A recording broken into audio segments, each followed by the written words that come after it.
నమస్తే అండి.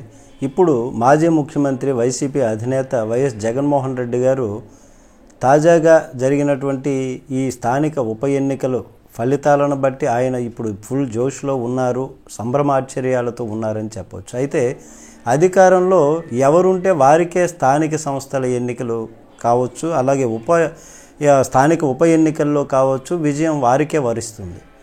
ఇది సర్వసాధారణం. కానీ ఇప్పుడు దానికి సీన్ రివర్స్ అయింది. స్థానిక ఉప ఎన్నికల్లో ప్రతిపక్ష వైసీపీకి అఖండ విజయం దక్కింది. 50 స్థానాలకు గాను 39 స్థానాలు.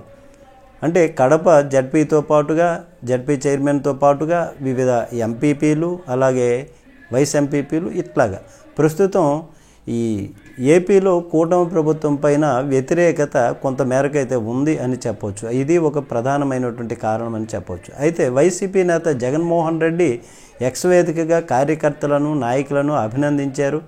స్థానిక సంస్థల ఉప ఎన్నికల్లో ఎలాంటి బలం లేకపోయినప్పటికీ కూడా కూటమి సర్కారు సారథి ముఖ్యమంత్రి చంద్రబాబు నాయుడు గారు అధికార బలాన్ని చూపిస్తూ పోలీసు యంత్రాంగాన్ని తమకు అనుకూలంగా వాడుకున్నారు. అలాగే కేసులు పెట్టినా, ఆస్తులు ధ్వంసం చేసిన, బంధువులు ఉద్యోగాలు తీసేస్తామని బెదిరించినప్పటికీ కూడా, జీవనోపాధిని దెబ్బతీస్తామని భయపెట్టినా, ఎన్ని ప్రలోభాలు పెట్టినా వాటిని లెక్క చేయకుండా మన పార్టీ ఎంపీటీసీలు, జడ్పీటీసీలు ధైర్యంగా నిలబడి వైసీపీ అభ్యర్థులను గెలిపించుకున్నారంటూ జగన్మోహన్ రెడ్డి గారు ప్రశంసించారు ఎక్స్ వేదికగా.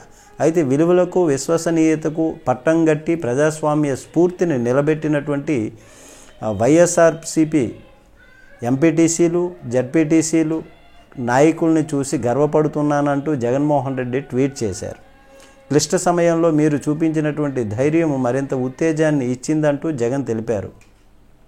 ఈ స్థానిక ఉప ఎన్నికల్లో సమన్వయం చేసుకుంటూ గెలుపునకు బాటలు వేసినటువంటి ఇన్ఛార్జీలు, జిల్లా అధ్యక్షులు, రీజనల్ కోఆర్డినేటర్లు, పార్టీ కేంద్ర కార్యాలయ సిబ్బంది అందరినీ కూడా అభినందిస్తూ ఎక్స్ వేదికగా ట్వీట్ చేశారు.